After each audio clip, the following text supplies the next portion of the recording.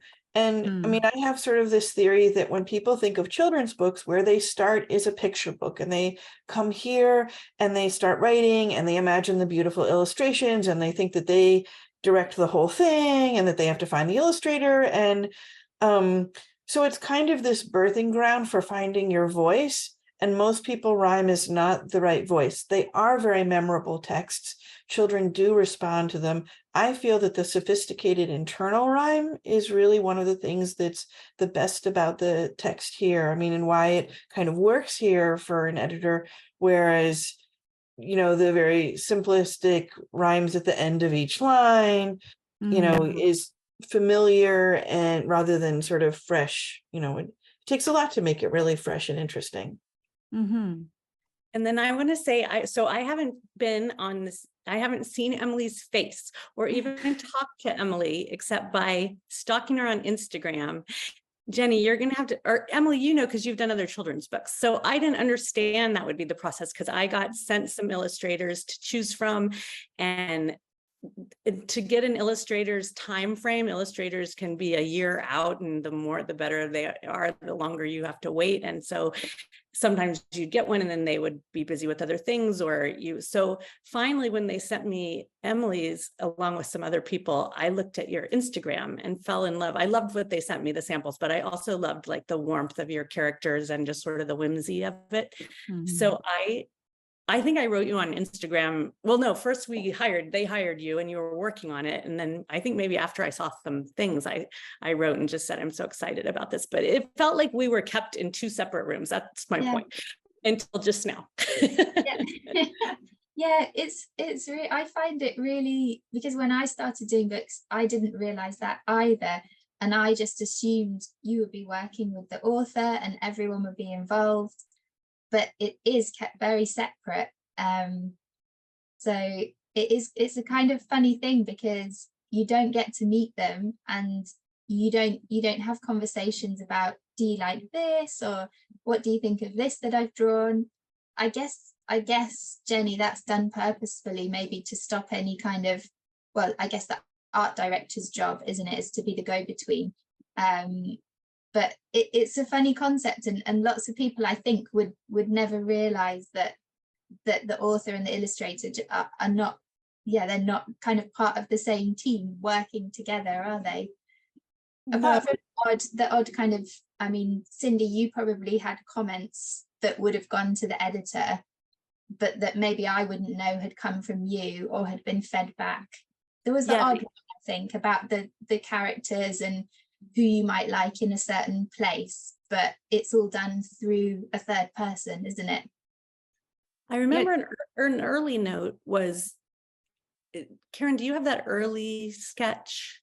There was an early thing where I did say to so I would give my notes to the editor. He would often say that he had already done a round of notes with you, Emily, or he was combining mine with his or something, but I would kind of give feedback, but I got the feeling they were giving feedback before I did also. Sorry, Jennie, what were you going to say? Well, so I think that one of the things to keep in mind is that the publisher is buying the text in order to publish as they see fit, that they're best going to be able to reach their market. And they're doing the same thing in choosing the illustrator, and they don't always even ask the author. They sometimes decide this is who it's going to be. And really the idea is that each of the creative parties is a storyteller and an expert, and they need the freedom to find their vision through it, because in a picture book, perhaps more than any other type of book, the side of the illustrator and the side of the author have to add up to more than 1 and 1 equals 2. It's sort of 1 and 1 multiplies geometrically as if they were more than 1 and becomes something bigger, you know? Yeah. Yeah, I think it was respectful of your process, because I guess somebody might micromanage that. Like, I'm used to collaborating in our work so much that I would have enjoyed it, but I can imagine some authors would change the direction completely. And Karin, do you have that one early illustration? Yeah, which one are you talking about? The zoo? Which one are you talking about? The zoo one early on. The zoo one, yes. Let me pull it up.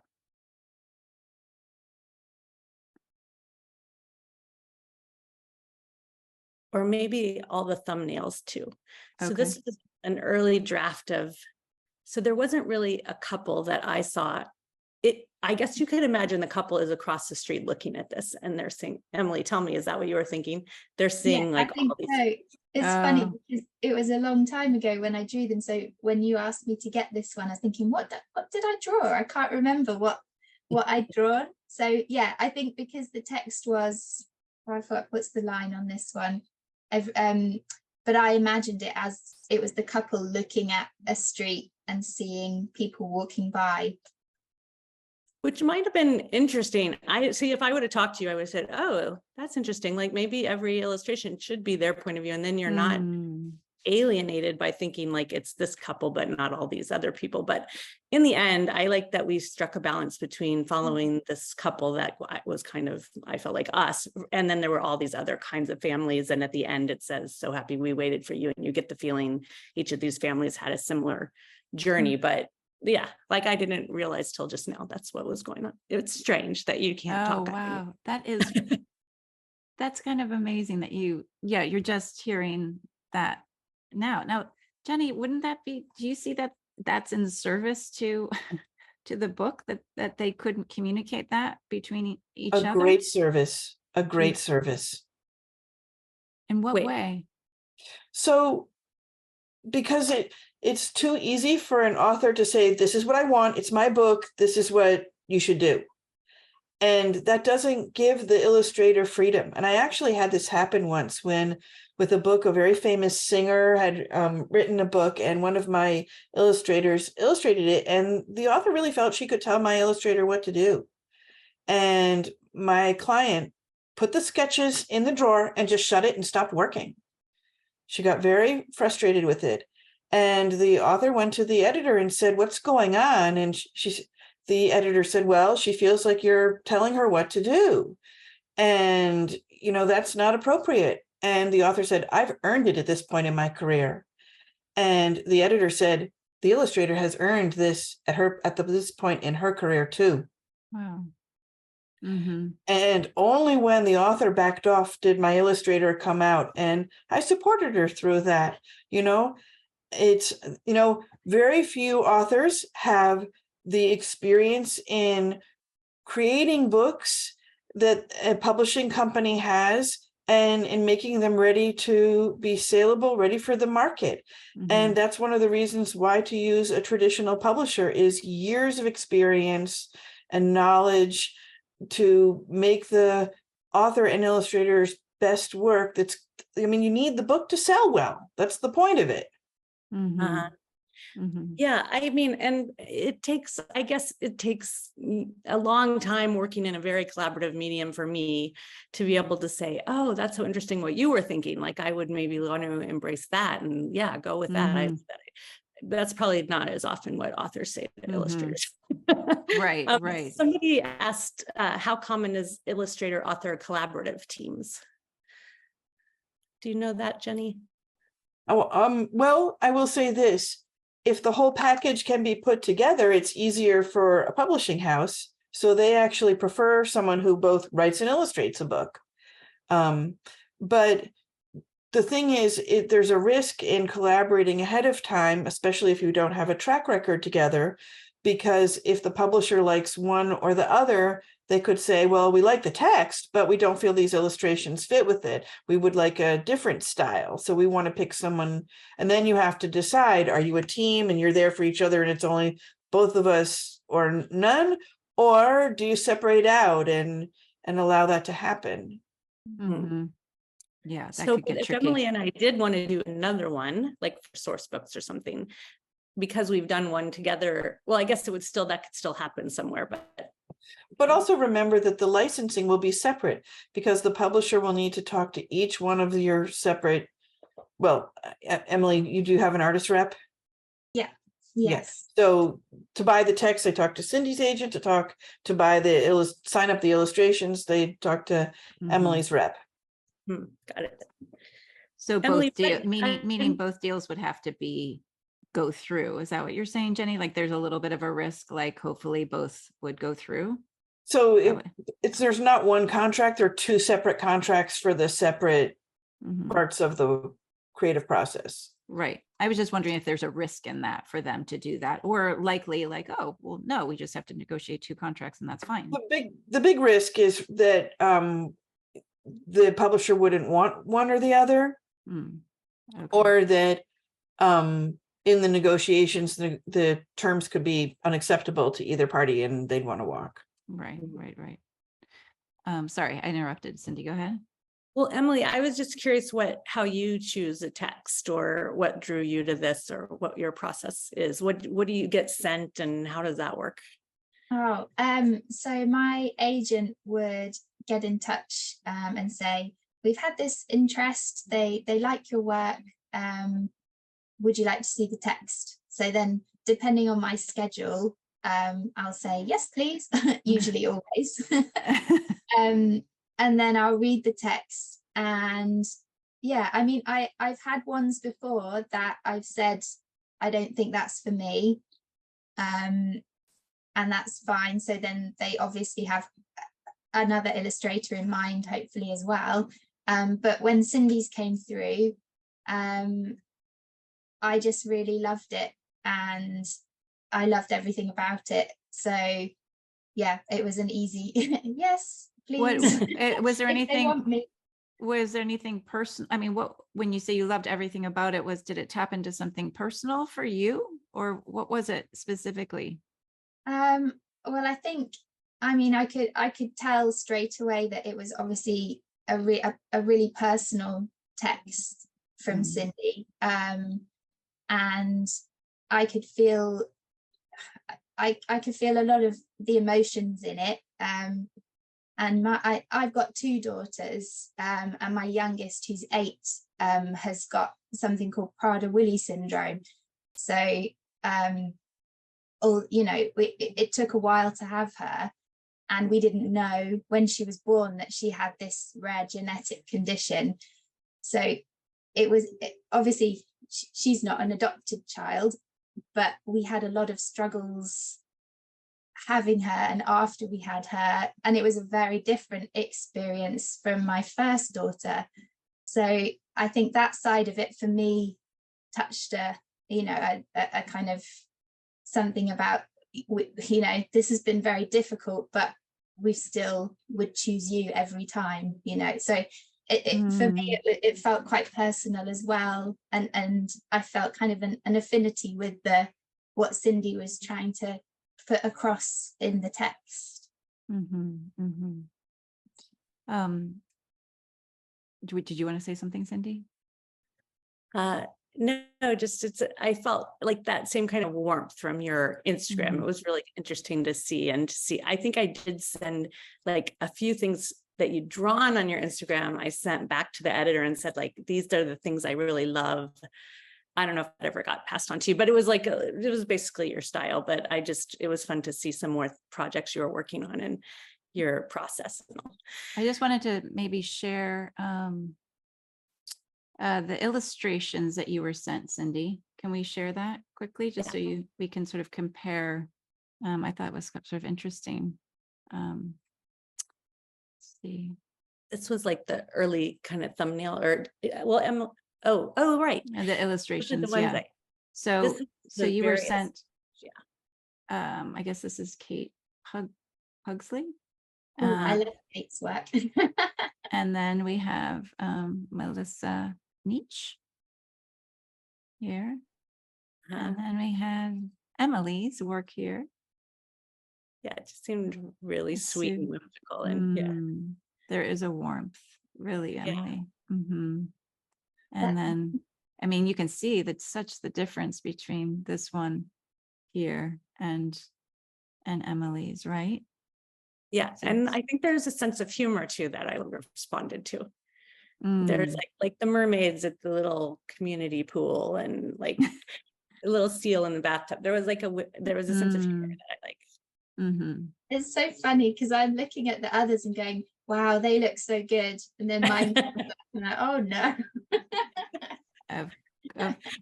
That's probably what makes you so great at what you do. You're humble and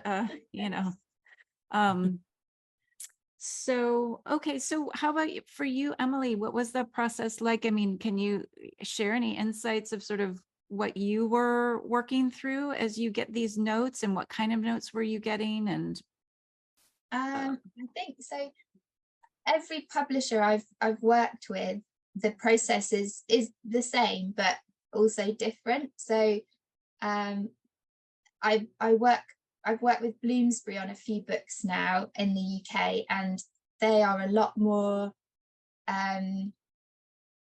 involved in the process, and there's a lot more kind of, we don't like that, maybe change it to this. There's whereas I felt like with Source Books, they're the first US publisher that I've worked with, and I'm sure that everyone is different, but they kind of left me to it quite a lot, which was quite nice in some ways, and in other ways you kind of, sometimes you're like, oh, it would be nice to have a bit of more guidance in that sense, but if I ever needed it, I could get in touch and they would come back to me. But it felt a nice simple process. So I would do some artwork.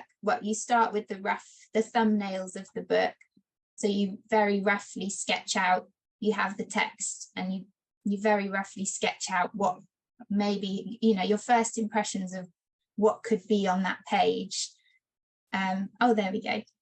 So these were the first thumbnails. So there's quite a few spreads in there which didn't happen and changed completely. But not too much. Like the basic idea is very similar. I do like that, like the tears ended up just a page full of tears with nobody in it. But yeah, because I think I drew this with the fountain and the cake, and it was all a bit too literal. And in the you know, I never felt that page was working. So in the end, I can't remember what. Oh no, and yeah, with the couple, and I think that the kind of the feedback between myself and Source was to kind of, well, like you said, Cindy, it goes from what was the word you used for the start of the book? That fantastical, you mean, from grounded to fantastical? Yeah, grounded to fantastical. So it was kind of keeping it in reality, but also, you know, some pages of grounded and using Cindy's text to kind of bring elements of both. But also have it kind of, sometimes you don't want to write exactly what the text is saying. And I guess that's the joy of the picture book, is you have the text and then the illustrations can tell a different story, or you know, or add to the layers of what's being said. But I'm glad it looks like, despite the couple not really being in the first picture, this first iteration, you really are following that couple. I feel like if I don't point it out to people, they might not necessarily notice that that couple is kind of who you're following in the book. One that's more like me and my husband. But one thing I read said, I think it was just kind of saying, I don't know if it was a criticism, but it was like in the Kirkus review, basically said it follows, there's a lot of diversity represented and differently abled, but that you're following a white couple who adopt a white baby. It wasn't necessarily a criticism or not, but it made me happy that we had a lot of different things happening, so that you weren't just following a white couple getting a white baby. Yeah, Jenny, go ahead. You in the back?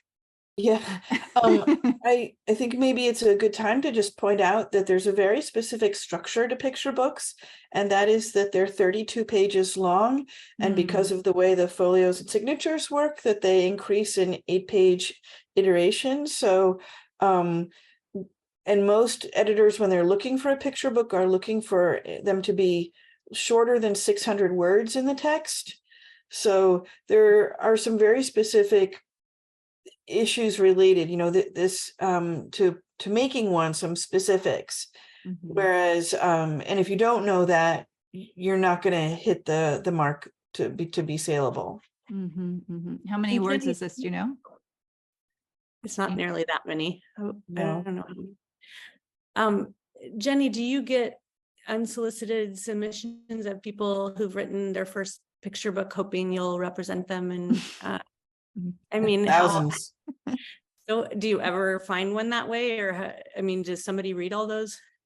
Yeah, I am one of the few agents who we read all the query letters, not all the manuscripts, but all the query letters, and we respond to everyone. I'm currently closed right now for the summer, but you know, I receive thousands of letters a year. And have you found stuff through in the Yes. slush Oh, pile? absolutely. Yeah, absolutely. I mean, regardless of how somebody comes to me, usually the first thing is sort of that cover letter, query letter about what the project is. So that's how it all starts. What for you, Jenny, I mean, given that there are thousands, what stands out to you? Like, well, I look at, do I think it's a really fresh premise? Is it age appropriate if it's a picture book? Because picture books are for readers that are going through a particular set of challenges. And in this case, I would say the emotional challenges: do I belong? Am I loved? Do I fit in? Am I safe in my environment? And these are very important messages for kids to hear in different ways, and parents too. So it almost becomes sort of an all ages picture book in a way, you know, which is fine. Because parents have to reread them again and again and again, and you know, you get it. Yeah. But so what am I looking for? You know, having done this for over 30 years, just, you know, sometimes you can't say what you are looking for, but you know it when you see it, and you can say what you aren't looking for sure. You know, what aren't you looking for? I noticed when I was reading I've read and had to read scripts and hire writers. And Mhm. one thing I noticed is if I read something and I'm really excited to show it to someone else, that like I can think of people who are gonna love this, that's a good sign. And if I read it and I think like I should show it to someone else, but I would explain this person doesn't really know what they're doing, but the idea is interesting, right? Like anytime you have the asterisk, there's you're too busy for the asterisk. So it has to be kind of like, it's done, it's really good already, and it's a good idea, and you can already imagine people. I don't know if that's true for you, Jennie. No, that is. I mean, and then sometimes I like a manuscript, but I'll think I don't know where it goes. So maybe I'm not the right one, you know. It's hard. I like humor is very important, but it's a specific kind of humor. It's very physical, slapsticky kind of humor works well, and whimsy, that works well in picture book manuscripts. And things that a kid would want to read, and they sort of understand something on one reading, and maybe by the fourth or fifth reading they understand something different. There's a deeper meaning there too. And what about this, just going back to this grounded to fantastical, it seems to me like, why wouldn't that be a positive? Like, why are people knocking that? Well, kids, I have a very specific answer to this. Kids at this age are very concrete. So they don't understand metaphor or in the same way that an adult does. They're not sophisticated like that. So, for example, another way that you could have done that would have made this more grounded, Cindy, and I'm not saying you should have, but it's a jump, it's a switch in the story, which most people in the business would say is not really compatible. But they would say, another way would be, we drove a car, we walked, we took a bus, we took a plane, so you show all the different concrete ways so that any parent who's reading it can relate also, in kids. And they think, oh, they took the plane. Oh, there's the bus. I wonder if they took a dump truck too. Right. These are the kind of things a kid would think in there. And it's special. I mean, butterfly wings to kid, almost it could happen. So you're going from a kid imagining this really does happen to the shift of it doesn't happen. It's sort of metaphorical, and that's doesn't work as well. Another concept that doesn't work very well in picture books for kids is nostalgia. They're not there yet. They don't get it. Right. Interesting. So probably having an editor who does a lot. So my editor mostly does adult memoirs and fiction and nonfiction, and didn't my agent. Yeah. She didn't direct me as much like you probably direct your clients to with that kind of advice. John, I didn't understand. So he said, I'm curious about how this works with subsequent uses, since Cindy's a TV wizard. Thank you, John. With something like Diary of a Wimpy Kid, are the TV shows also comprised of divided text and illustration elements? I can say, like, on animated shows, there's a lot more collaboration. I think. I mean, there definitely is, because I know people who run them. So the writers or the creators usually work pretty closely with the animators, I think, once it's a show. And also, I think in animation, there's usually more, it's either writer driven or visually driven. So whoever's the showrunner gets or the creator.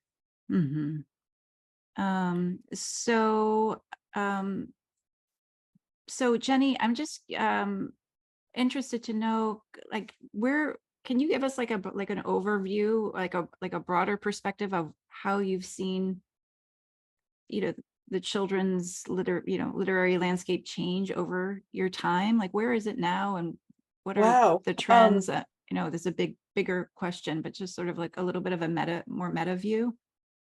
So I would say that over time, picture books have gotten shorter and shorter. It used to be that you could have a longer sort of storybook, and picture books have sort of skewed younger and younger in a way for fiction, but simultaneously, they're also sort of aging up as middle grade becomes more in a picture book format, being highly illustrated. So one of the things that's happened is there's much more focus right now on marginalized voices, underrepresented voices. on genuine and authentic tellings in stories, you know, so that you're not writing somebody from a different race or culture or heritage, so that the person who does write it is being very authentic to their own experience. There has been a lot of sort of a surge in nonfiction, which came with the change in curriculum to original sources, so informational books, and really having them fun and interesting and a sort of turn a topic on its head. So there's an interesting way to learn about it in trade books. And trade is for the general readership, and bookstores, and educational is targeted towards classrooms. And the books that in publishing that we're working on generally that someone might write are for the trade rather than for educational. Cindy, were you going to say something? Well, I was just looking at the questions too. So there was one question about, are there other parameters you could share for picture books? And then John was saying, which is an interesting thought. I hadn't thought that. Like, let's say The Day the Crayons Quit, which is a very specific sense of humor and drawing style. And I know that might become a movie. What rights does it just gets optioned as a book, right? How did the illustrator and the writer get paid of a children's book that becomes adapted into something bigger? So generally, when a book is licensed to a publisher, if the agent is doing a good job, the agent reserves film, TV, live stage, all the performance dramatic rights, and also commercial and merchandising rights. Those are the rights for products to be made out of the text or illustrations, but also the right for a company to buy the use of a sentence or an illustration to promote their company, you know, a service or a product or something. And all those rights are retained. And if they're going to be sold together, generally the agents will talk, and either they work together or one of them takes the lead, etc., to try and set something up. So they're co-owning the book, both Cindy and Emily. So if something were to be done with the book, they would both. Cindy has no right to Emily's illustrations, and Emily has no right to Cindy's illustrations, even though her text. I'm pretty confident in that. Okay. So right. And then I think we should just touch on the length of time it takes to illustrate and to make a book like this happen, because I know it's taken 6 years for this particular book to make its way into the world. And I'm curious, Emily, if that's your experience just on the books. I mean, can you speak to that in terms of length of time once you get a book in hand, or, you know, a job, you know, you've been hired, how long does it take you to do the illustrations typically? And what has been your experience in terms of getting it out to the world? Really, one of the books I worked on, one of the first books, was in lockdown The World Made a Rainbow, and that was obviously very relevant at the time. So the publishing time was super short within the publishing world. I think we had 3 months from the day I got the text to have everything done. It might have even been less. And it was in lockdown as well. So I had both my girls at home. It was a bit crazy. But I actually really quite liked working like that. I think I quite need a deadline. So I was very engrossed in it, and it got done. And I felt like it was all very coherent. Whereas usual lead times can be anything, you know, from eight months to a year and a half, sometimes even more. And sometimes you can I don't know about other illustrators, but I can lose the flow of things sometimes, or you're waiting to hear back. You've done all your drawings and you're really excited, and then you can sometimes not hear back for weeks, and you're there going, come on, I need to keep the momentum going.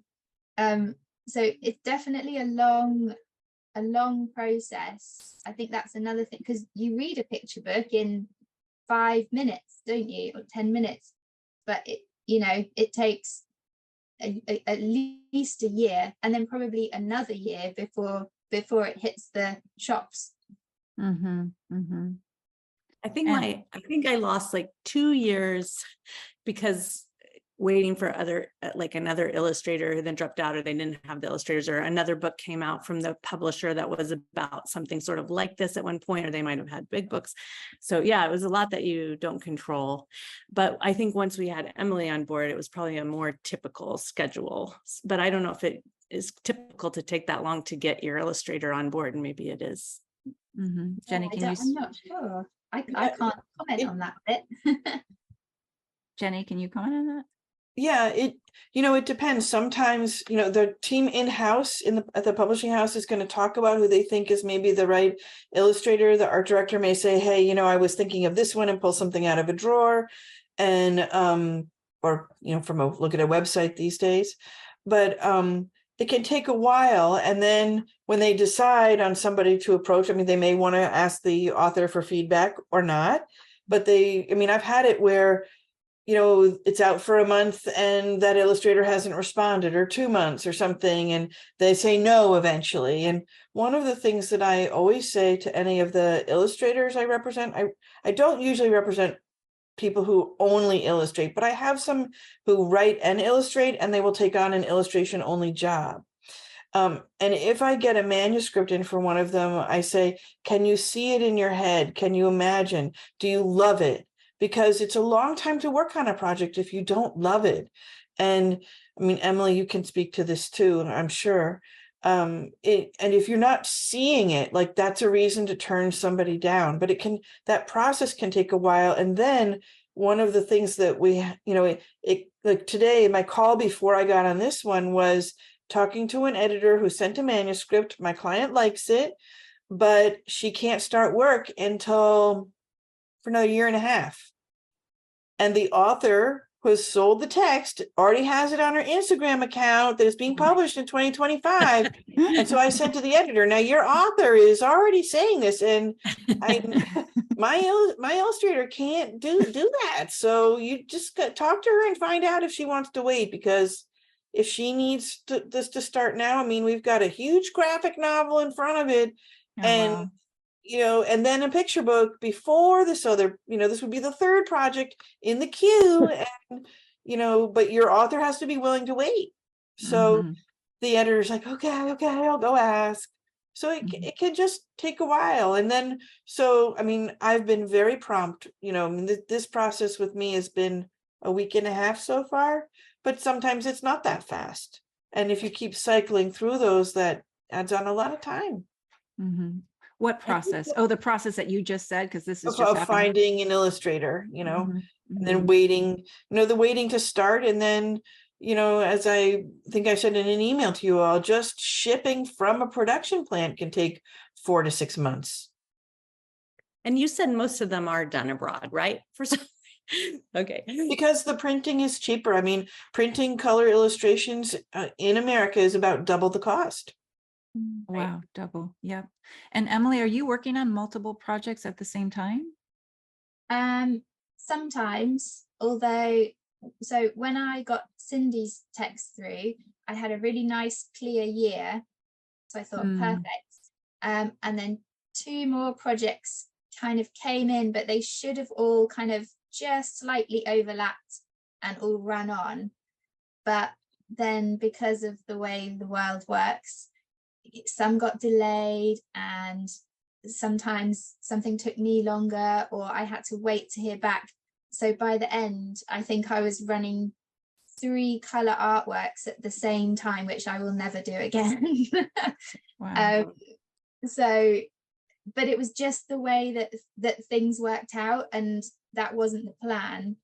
So now I'm kind of making sure that 2 projects is as much as I take on at the same time, and they'll both be in different stages. So maybe I'll be doing rough sketches for one and color work for the other, because there was points with all 3 of those books where I just felt like I was doing a terrible job, and I wasn't doing my best work.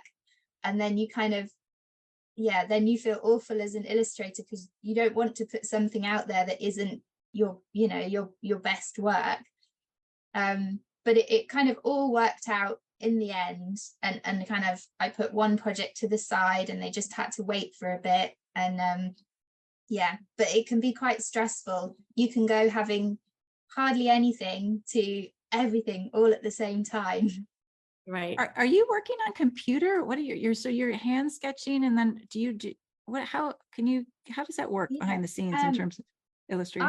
I do a bit of everything. So I hand draw and paint everything. So some spreads I do fully and I scan them in, and then others, like the first one, I don't know if you can see this, but so I draw elements of them, and then I scan them in, and then I arrange things in Photoshop, and have lots of layers. So which is, yeah, so that's kind of the usual way that I'll work. I'll finish everything off in Photoshop. I see. Is that typical, Jennie? I think that much more, art is being created on the computer these days, and the process has just gotten so much better and easier than it used to be. But I think every artist is sort of different. So some might not even do initially hand-drawn stuff. They'll do everything on computer. I mean, I have clients who say, I was in a restaurant, I started on a napkin, I brought it home. And others that will do completely on computer and not do any of the hand drawing or the, I have one who gives me these like little thumbnail-y things, and I open them like look. Like a piece of origami. Everyone is different. I don't know if you want to speak to this at all. I know we'll probably wrap up in a couple minutes here, but we have a question. Can you speak about publicity? How is the decision made to promote a particular book over another? How is a promotional campaign created or brought to the public sphere? Yeah, I mean, I suppose everyone can speak to this. Like, how is your specific book? Yeah. I think the first book I wrote, the Between Boyfriends book, I had some weird thing where I did not want to say I was a Sex and the City writer on the cover, because I felt like I was still working on the show, and it felt like I was somehow trading on the. And then later I was like, why did I not do that? But it was certainly a big part of the book tour and appearances I got and notoriety that show got, that I had that credit. So my credit helps, my television credits and all help make it a more priority. Like my book was in the Katie Couric newsletter, but even so, I don't have a real sense of if this little picture book will be a big splash. And I didn't on my last book either, but it helps. But then the other thing they really want you to do is have your own Instagram and huge following. And I hate that stuff. Like, I'm on Facebook, but I'm just trying to learn Instagram. I'm not even good at it. And I feel like I don't want to have to do that, but that's a lot of the job now. And getting it to people, we sent it to a lot of friends, previous copies, or celebrities I know, hoping they'll put it on Instagram. But I don't know how and then I think, there's some thought to like which books are being released when, that these are the children's book that my publisher is releasing at this time. But I don't know where source book fits into the whole thing, like how big or small or whatever they are. And I will say our editor really did not communicate. I think I would have been fine with the time frame if he would have like written back whenever I'd write and say what's happening. But sometimes I would write and say what's happening, and it would be like 3 months or longer. I wasn't sure what was going on half the time, but the marketing department is like a real department that actually writes me back the same day. And I was like, oh, they're like these people are working like I'm used to working. So I feel like just a good thing for an editor, or maybe if my agent had more experience with children's books, but he was just hard to reach. It was very strange to me how that worked, but I've been happy the marketing department seems to be on it and had me fill out stuff. I don't know, Emily, what's your experience of whether a book gets marketed very? I don't know. I've been actually asking illustrator friends lately, because I had my first authored illustrated picture book. I don't think it's out in the US until August or September, but it came out here about a month ago.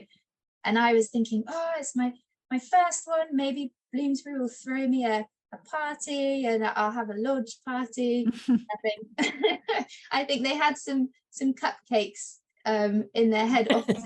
But I was really like, oh no, I thought that would be, and then some other picture books seem to get like, the big launch party. And I think from talking to friends, other illustrators and authors, it's kind of coming to the point, I don't know about in the US, but in the UK, where if you're the author and you want it to happen, you kind of have to ask for it and say, hey, can I have a party? Or can I go on a little book tour?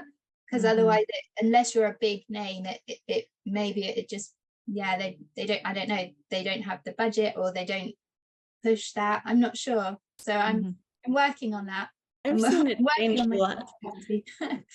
Jennie, I Right. want to hear your perspective, but I've seen it change a lot just from my books, because it's been a period. So there were a lot more bookstore appearances, and now it seems like that just feels like, why would you travel the country? Why would we pay to have you travel the country to go sit in bookstores and talk to 15 people when you could put it on your Instagram? Or, you know, I think that versus a TV hit, or if you could get a morning show or something.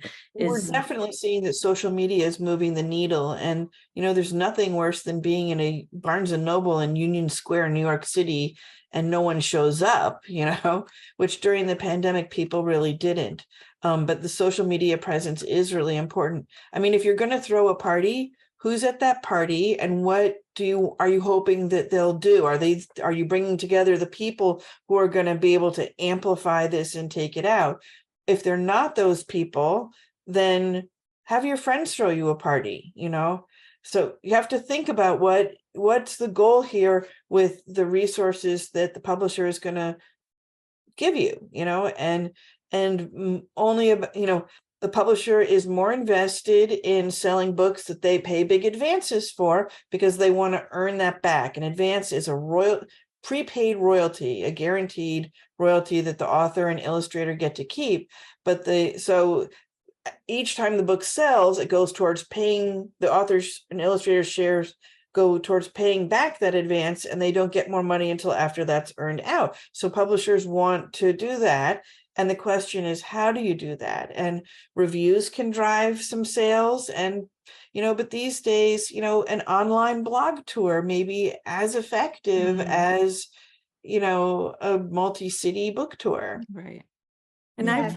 I've sold pieces to like the Modern Love column, or excerpts of a book. And then at the bottom, the line will say, you know, this is from, that's been my way as a writer that I prefer to Instagram, to try to place something that then at least the byline can be about it. What were you going to say, Emily? Oh, no, I just noticed on Instagram, it seems like the publishing houses or the authors organize some specific people who have quite a wide reach, maybe, and they do a little book tour, like Jennie said, but over social media. So one day they'll be with this person, and the next it moves on to someone else, which seems quite a nice way to get it out there as well. Have you tapped into that at all, Cindy? That sort of online book tour kind of? Well, like Zibby, when I did Zibby's bookstore, Zibby has a big online presence for mothers who are too busy to read or whatever, something like that. So she offered to have me on her podcast. I've done a few like podcasts, and but not a whole lot. But anyway, I remember though, with my first book party, which I think I had a column in Glamour, and so they were gonna throw it, but then I was so dumb in a way. Like, I didn't like the idea of the big glamour thing behind me, like saying glamour. I don't know why. So, and also I remember my agent saying, I get Paris Hilton there. And I was like, I don't know. Why would I want Paris Hilton at my book party? Like now, of course I understand, because then there would have been press, and it was so dumb, but I didn't understand or like the idea. I had some kind of principle. Well, you seem to be doing just fine, Cindy, without Paris Hilton at your launch party. I said no to Paris Hilton. I mean, I think I really understand why you didn't want your TV writing credits associated with your book, because you wanted the book to be successful for the book that you had written, not because people were just sort of curious because they like your TV work. And that's really important, I think, as a creator, to have that validation that you really have people who are responding to your work for what it is. You know, I mean, J.K. Rowling, after doing Harry Potter and being so successful, picked a pseudonym when she wrote an adult novel. I mean, would people like it? Or were they just buying it because it was J.K. Rowling? You know, it's that kind of thing. And, you know, I don't know. So that's what I think. And that's the reason. But you're right. I mean, using anything you have as your hook to sell more books is important, because An author or an illustrator's power is their ability to sell books. From You a know? business, from the publishing standpoint, Mhm. right? That's right. Well, listen, thank you all so much for being here. It's been so, don't you think it's been such an interesting, I enlightening hope it was as interesting. conversation? Can you unmute everybody? I hope it was Oh, interesting for everyone here, but I really enjoyed I've enjoyed getting it. these perspectives. It was really helpful. yes. And Oh, thank you. I was going to ask Jenny, do you recommend like a children's book market, or as far as trying to understand the parameters of somebody was asking, you know, kind of the rules of how you submit, or what do you recommend people take a look at if they just want that sort of There brass is an tack? organization called the Society of Children's Book Writers and Illustrators, and it's scbwi.org. And the website, there are branches all over the world, and it really does a better job of teaching about this particular part of the industry than any other writers group for its demographic that I know. I'll put it in the chat for you all, okay? Yeah, great. I signed up with them ages ago. They're really good. You can find everything you need. Yeah. And they have, there's a UK one, and that, yeah. So then, And there's lots of local sort of groups underneath what is it? Yes, there are. There are all SCBW, sorts right? of regional branches, Right. everywhere, and they run conferences. You can make critique groups, all sorts of things. But It's like a lovely community, wouldn't you it say, Jenny? is, Yeah. yeah, it is. It's a very collaborative, team building sort of a community where people cheer for each other. So, and if you're having trouble with social media, it's not about me, and everything I'm doing. It's becoming part of a conversation and adding and boosting and amplifying other people too. So, don't be scared. Just jump in. And also, I just feel like the children's book, I mean, I would say children's writing for children is kind of feels more of a community. Like I feel like the people that are drawn to even writing, when I used to write for animation for kids shows and stuff, it's just a warm, more collaborative kind of people that are drawn to this sphere. Do you guys agree with that? I think so. And you can be silly and you can believe in all the magic. And Yes. I ask my husband sometimes, he's like, will you stop asking me questions? Because he's doing something serious with work. And I'm there going, if you were a giant and you were climbing a beanstalk, what would you have in your backpack? And he's like, go away. But I love that that's the kind of thing I can think about every day. Yes. Yeah, I noticed too, I always write bittersweet or try to laughing through tears, crying through laughter. But I think that it was an opportunity to have your heart on your sleeve and kind of have the emotion that is usually underneath it. But a lot of times in TV, you try to cover that up and be more cynical or follow it with a joke, or there's something nice about being able to just be heartfelt as a message. Well, congratulations to both of you again. Thank Yes, you. Thanks for doing this congratulations, you guys.